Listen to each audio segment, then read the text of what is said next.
الشيطان الرجيم بسم الله الرحمن الرحيم إنه من يأتي ربه مجرما فإن له جهنم لا يموت فيها ولا يحيا ومن يأته مؤمنا قد عمل الصالحات فأولئك لهم الدرجات العلى جنات عدن تجري من تحتها الأنهار خالدين فيها وذلك جزاء من تزكى۔ بے شک وہ شخص جو اپنے رب کی بارگاہ میں حاضر ہوگا مجرم بن کر، اس کے لیے جہنم ہے اور اس جہنم میں وہ نہ مرے گا اور نہ جیے گا۔ اور وہ شخص جو مومن بن کر کے اپنے رب کی بارگاہ میں حاضر ہوگا اور اس نے نیک اعمال بھی انجام دیے ہوں گے تو ایسے لوگوں کے لیے بلند درجات ہیں اور ہمیشگی کی جنت ہیں جس کے نیچے نہریں بہہ رہی ہیں، اور اس میں وہ ہمیشہ رہیں گے۔ اور یہ بدلہ ہے ان لوگوں کا جو دنیا کے اندر شرک و کفر اور نافرمانی سے پاکیزگی اختیار کیے رہیں گے۔ محترم سامعین کرام، یہ 3 آیات ہیں جو ابھی آپ کے سامنے تلاوت کی گئی اور اس کا ترجمہ پیش کیا گیا۔ یہ تینوں آیات سورہ طٰہٰ سورہ نمبر 20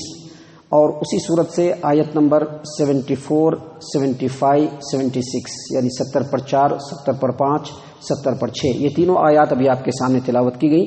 اور اس کا ترجمہ پیش کیا گیا۔ معزز سامعین کرام، آپ دیکھیں گے پچھلی آیات کے اندر جو کل آپ کے سامنے پیش کیا گیا تھا اس میں اللہ تبارک و تعالیٰ نے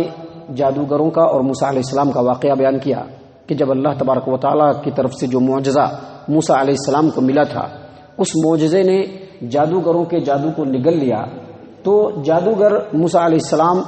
کے ساتھ اللہ تبارک و تعالیٰ کی بارگاہ میں سجدہ کر لیے اور اللہ تبارک و تعالیٰ پر ایمان لانے کا اعلان بھی کر دیا۔ اور جب فرعون نے دیکھا کہ جادوگر جو ہے یہ ہماری اجازت کے بغیر ہی موسیٰ علیہ السلام پر ایمان لے آئے، تو اس نے دھمکی کے طور پر کہا کہ تم جس ڈر سے ایمان لائے ہو کہ تم کو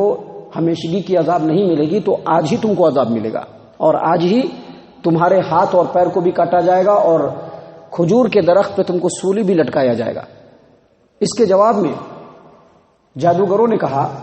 کہ اللہ تبارک و تعالیٰ کی طرف سے جو دلیلیں ہم کو آ گئی ہیں اور اللہ تبارک و تعالیٰ جو ہمارا پیدا کرنے والا ہے، جب اس کی حقانیت کو ہم سمجھ گئے ہیں تو اپنے رب کے مقابلے میں ہم تم کو ترجیح نہیں دے سکتے۔ اور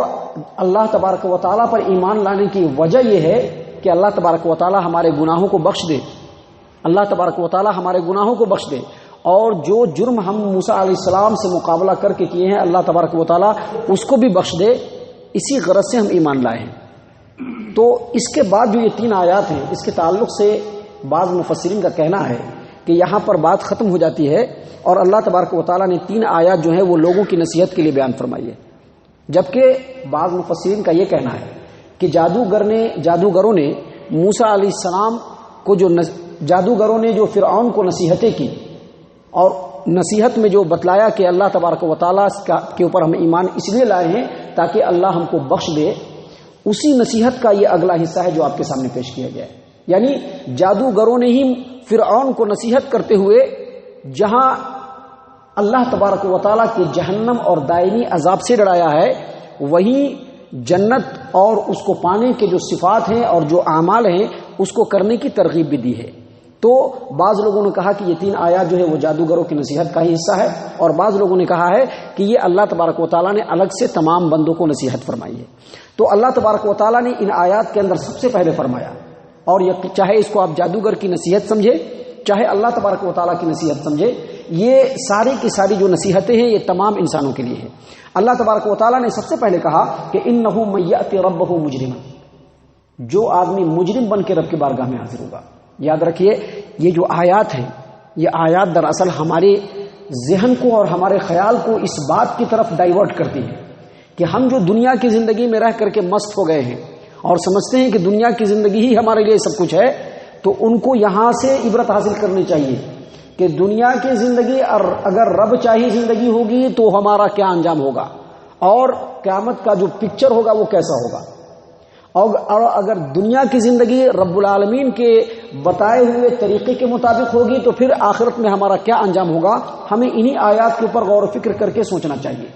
اللہ تبارک و تعالیٰ فرماتے ہیں کہ بے شک وہ لوگ جو اپنے رب کی بارگاہ میں مجرم بن کر کے آئیں گے، یعنی انہوں نے اللہ کی نافرمانی کی، شرک کیا، کفر کیا، اللہ تبارک و تعالیٰ کے حکموں کو واضح اور ظاہر ہونے کے باوجود اپنے نفس کی پیروی اور اپنے خواہشات کی پیروی کی، ایسے تمام لوگوں کے بارے میں کہا جا رہا ہے کہ وَمَن يَأْتِهِ مُؤْمِنًا وَمَن يَأْتِهِ مُجْرِمًا، جو آدمی اپنے رب کے بارگاہ میں، إِنَّهُ مَن يَأْتِ رَبَّهُ مُجْرِمًا، بے شک وہ لوگ جو اپنے رب کے بارگاہ میں مجرم بن کر کے آئیں گے، فَإِنَّ لَهُ جہنم، تو ان کے لیے جہنم ہوگا۔ اور دنیا کے اندر عیش و عشرت ہے تو ہر آدمی جینا چاہتا ہے، دنیا کے اندر اگر آرام ہے، سکون ہے تو ہر آدمی جینا چاہتا ہے، دنیا کے اندر دکھ اور تکلیف ہے تو انسان برداشت کرتا ہے پھر بھی جیتا ہے، اس امید پر کہ کل جو ہے ٹھیک ہو جائے گا۔ لیکن اگر دنیا کی زندگی کسی کی دوبر ہو جائے، کسی کی ایسی زندگی ہو جائے کہ اب جینا بھی نہیں اور مرنا بھی نہیں، تو ہر آدمی یہ خواہش کرتا ہے کہ اب وہ مر جائے تو بہتر ہے۔ لیکن آخرت کی زندگی جب برباد ہوگی تو اس وقت مرنے کی خواہش کرنے کے بعد بھی انسان وہاں نہیں مر پائے گا۔ اللہ نے یہاں پر فرمایا کہ نہ وہاں پہ مر پائے گا نہ جی پائے گا، یعنی ایسی زندگی ہوگی جو موت سے بھی بدتر ہوگی، لیکن زندگی ہوگی۔ اللہ تبارک و تعالیٰ نے قرآن کریم سورۃ الاعلیٰ آیت نمبر 11، 12، 13 کے اندر کہا وَسَيُجَنَّبُهَا الْأَشْقَى الَّذِي يَصْلَى النَّارَ الْكُبْرَى ثُمَّ لَا يَمُوتُ فِيهَا وَلَا يَحْيَا، یعنی بدبخت جو ہے وہ دنیا کی زندگی میں اللہ کے فرمان سے پہلو تہی کرتا ہے، بے خوف اور بدبخت دنیاوی زندگی کے اندر اللہ تبارک و تعالیٰ کے حکموں سے جی چراتا ہے، پہلو تہی کرتا ہے، اللہ کے حکم کو چھوڑ کر کے نفسانی خواہشات کے ڈگر پہ چلنا شروع کرتا ہے۔ ایسے لوگ قیامت کے دن تیز اور بھڑکتی ہوئی آگ میں داخل ہوں گے جس میں نہ وہ جیئیں گے اور نہ مریں گے۔ اور اللہ تبارک و تعالیٰ نے سورۃ الزخرف آیت نمبر 77 میں کہا کہ وَنَادَوْا يَا مَالِكُ لِيَقْضِيَ عَلَيْنَا رَبُّكَ قَالَ إِنَّكُمْ مَاكِثُونَ، جہنم کے اندر جب جہنمی تڑپ رہے ہوں گے، پریشان ہوں گے، جینے کی چاہت بالکل ختم ہو جائے گی، لگاتار عذاب کا سلسلہ ان کے اوپر چل رہا ہوگا، تو پکار کر کے کہیں گے اے مالک، مالک جو ہے وہ جہنم کے داروغے کا نام ہے، پکار کر کے کہیں گے کہ اے مالک، اپنے رب سے کہو کہ ہمارے لیے موت کا فرمان سنا دے۔ وَنَادُوا يَا مَالِكُ لِيَقْضِيَ عَلَيْنَا رَبُّكَ، اپنے رب سے کہو کہ ہمارے لیے موت کا فیصلہ سنا دے۔ تو کہا جائے گا، یا تو رب کہیں گے یا وہ مالک دروغہ کہے گا إِنَّكُمْ مَاكِثُونَ، ایسے ہی جلتے رہو اور مرتے رہو، اب موت نہیں ملنے والی ہے۔ اور صحیح مسلم کتاب الایمان باب اثبات الشفاعہ اور مسند احمد بن حنبل کی روایت ہے، ابو سعید خدری رضی اللہ عنہ بیان کرتے ہیں کہ نبی صلی اللہ علیہ وسلم نے فرمایا جہنمی جہنم میں جلتے رہیں گے اور وہاں پر نہ وہ مریں گے اور نہ جیئیں گے۔ اور بعض لوگ ایسے ہوں گے جو جہنم کے اندر داخل ہوں گے اپنے گناہوں کی وجہ سے، تو جہنم کی آگ اس کو ختم کر دے گی، یعنی وہ جل کر کے کوئلہ ہو جائیں گے۔ جب وہ جل کر کے کوئلہ ہو جائیں گے تو ان کے بارے میں سفارش کا حکم ہوگا، کیونکہ وہ مشرک نہیں ہوں گے، ان کے بارے میں سفارش کا حکم ہوگا، اور تمام کو اٹھا کر کے لایا جائے گا۔ وہ گروہ در گروہ ہوں گے، سب کو جہنم کے اندر جو نہر ہوں گی اس کے کنارے سب کو بچھا دیا جائے گا، اور جنتیوں سے کہا جائے گا کہ اے اہل جنت اس کے اوپر پانی ڈالو، اور جب اس پر پانی ڈالا جائے گا تو اللہ کے رسول صلی اللہ علیہ وسلم نے فرمایا کہ جس طرح سے فلڈ آتا ہے، سیلاب، اور سیلاب جب کہیں سے گزر جاتا ہے تو وہاں پر پودے اگ جاتے ہیں، ہریالی اگ جاتی ہے، بالکل جب اس کے اوپر جنت کا ان لوگوں کے اوپر پانی ڈالا جائے گا وہ سب کے سب کھڑے ہو جائیں گے، بالکل جیسے پیڑ اگتا ہے ویسے ہی کھڑے ہو جائیں گے سب۔ اللہ کے رسول صلی اللہ علیہ وسلم کی زبان مبارک سے یہ تشبیہ سن کر کے ایک آدمی نے کہا کہ لگتا ہے کہ محمد صلی اللہ علیہ وسلم کسانوں کے بیچ میں رہنے والے ہیں۔ تو اس سے یہ پتہ چلا کہ جو آدمی رب العالمین کے بارگاہ میں مجرم بن کر کے چلا گیا اس کی خیر نہیں ہے، اور اس کے لیے تیاری، یہ جو سانس چل رہی ہے بس یہی ہے، یہ جو سانس ہے یہ اس دنیا اور اس دنیا کے درمیان اصل پردہ ہے۔ یہ سانس چل رہی ہے تو اس دنیا میں ہو، سانس ختم کہ بس یہ دنیا ختم اور اس کے بعد اگلی دنیا کے اندر، اس سے پہلے انسان کو تیاری کر لینا چاہیے۔ اور کیسے تیاری کرنا چاہیے آگے اللہ تبارک و تعالیٰ خود بیان فرما رہے ہیں وَمَن يَأْتِهِ مُؤْمِنًا قَدْ عَمِلَ الصَّالِحَاتِ فَأُولَئِكَ لَهُمُ الدَّرَجَاتُ الْعُلَىٰ، اور جو آدمی ایمان والا بن کر کے رب کی بارگاہ میں داخل ہوگا، ایمان والا بن کر کے، وَقَدْ عَمِلَ الصَّالِحَاتِ، اور اس نے نیک اعمال بھی انجام دیے ہوں گے، یعنی اس کا دل جو ہوگا وہ ایمان سے لبریز ہوگا، اور اپنے قول و عمل کے ذریعے سے، اپنی بات کے ذریعے سے، اپنے عمل اور کیریکٹر اور کردار کے ذریعے سے اپنے ایمان کی تصدیق کی ہوگی کہ جو زبان سے کہہ رہا ہے وہ بالکل صحیح کہہ رہا ہے۔ ایسا کر کے جو شخص رب العالمین کے بارگاہ میں حاضر ہوگا، اللہ تبارک و تعالیٰ فرماتے ہیں فَأُولَئِكَ لَهُمُ الدَّرَجَاتُ الْعُلَىٰ، ان کے لیے بلند درجات ہے، بلند درجات، یعنی جنت ہوں گی جس کے اندر بلند بالا خانے ہوں گے، نفیس اور بہترین محلات ہوں گے، اور ان کے درمیان درجات ہوں گے۔ جامع ترمذی اٹھائیے، ابواب صفت الجنہ، باب ما جاء فی صفات درجات الجنہ۔ اللہ کے رسول صلی اللہ علیہ وسلم نے فرمایا، عبادہ بن صامت رضی اللہ عنہ بیان کرتے ہیں، اور یہی روایت مسند احمد بن حنبل کے اندر بھی ہے کہ نبی صلی اللہ علیہ وسلم نے فرمایا جنت کے 100 درجات ہیں، جنت کے 100 درجات ہیں، اور ہر درجے کے درمیان جو کمپارٹمنٹ ہوگا، جو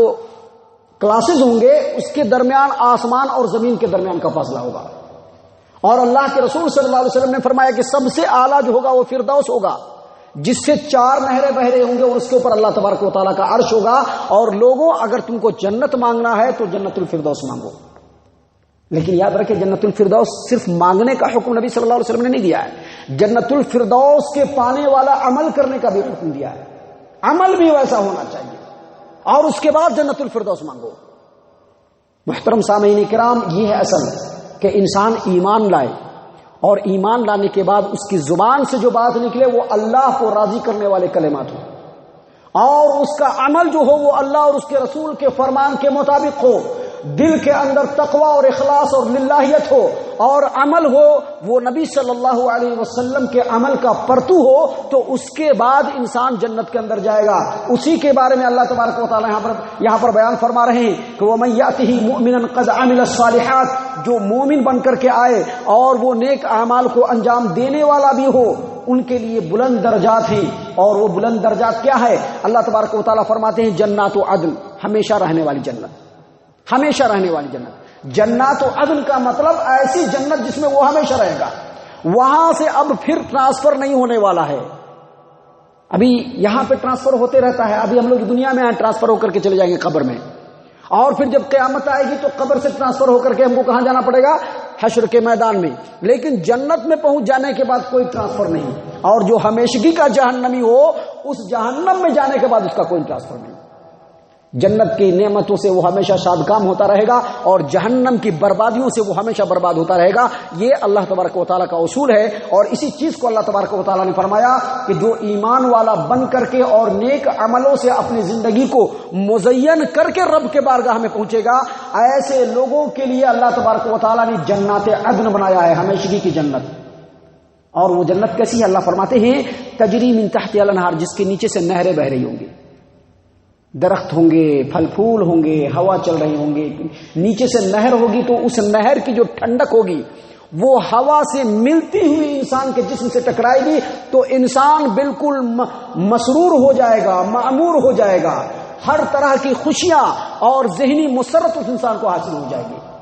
اس کو انسان تصور نہیں کر سکتا ہے، ہم لوگ بھلے بھی تصور کر لے رہے ہوں لیکن تصور نہیں کر سکتا کہ کیسی خوشی ہوگی، کیسی تازگی ہوگی، کیسا سرور ہوگا، کیسی نعمت ہوگی، اور انسان کیسے مزے لوٹ رہا ہوگا، اس کا تصور بھی نہیں کر سکتے۔ اللہ فرماتے ہیں کہ تجری من تحتها الانہار خالدین فیہا، اس کے نیچے سے نہریں بہ رہی ہوں گی، اور اس جنت کے اندر وہ ہمیشہ رہیں گے۔ اور اللہ تبارک و تعالیٰ آگے پھر فرماتا ہے وَذَلِكَ جَزَاءُ مَن تَزَكَّىٰ، اور یہ ہر کسی کے لیے نہیں، یہ ہر کسی کے لیے نہیں، وَذَلِكَ جَزَاءُ مَن تَزَكَّىٰ، یہ جو بدلہ ہے ان لوگوں کے لیے جو ایمان کے اعتبار سے بھی پاکیزہ ہوں گے، عمل کے اعتبار سے بھی پاکیزہ ہوں گے، نیت کے اعتبار سے بھی پاکیزہ ہوں گے، اور اپنے زبان کے اعتبار سے بھی پاکیزہ ہوں گے۔ ظاہری شکل و صورت بنانے سے بھی نہیں ہونے والا ہے، اور صرف زبان سے لا الہ الا اللہ کہہ دینے سے بھی نہیں ہونے والا ہے۔ ایمان کا اقرار بھی ہونا چاہیے، دل اور اخلاص پاک ہونا چاہیے اللہ کے لیے، زبان سے جو باتیں ہوں وہ اللہ کو راضی کرنے والے ہو، اور جو اعمال ہوں وہ رسول اکرم صلی اللہ علیہ وسلم کے بتائے ہوئے طریقے کے مطابق ہو۔ اللہ فرماتے ہیں وَذَلِكَ جَزَاءُ مَن تَزَكَّىٰ، یہ ان لوگوں کا بدلہ ہے جو پاکیزگی دنیا کے اندر اختیار کرنے والے ہوں گے۔ اللہ تبارک و تعالی ہم تمام کو جنتیوں میں شامل فرمائے، جنت کو حاصل کرنے کے جو اعمال ہیں اللہ تبارک و تعالی ان اعمال کو کرنے کی توفیق عنایت فرمائے، ہم تمام کو ایمان والوں کے صف میں شامل فرمائے۔ اللہ تبارک و تعالی ہم تمام کو نیکی کی طرف راغب ہونے والا بنائے، آمین یا رب العالمین۔ وما علینا الا البلاغ المبین۔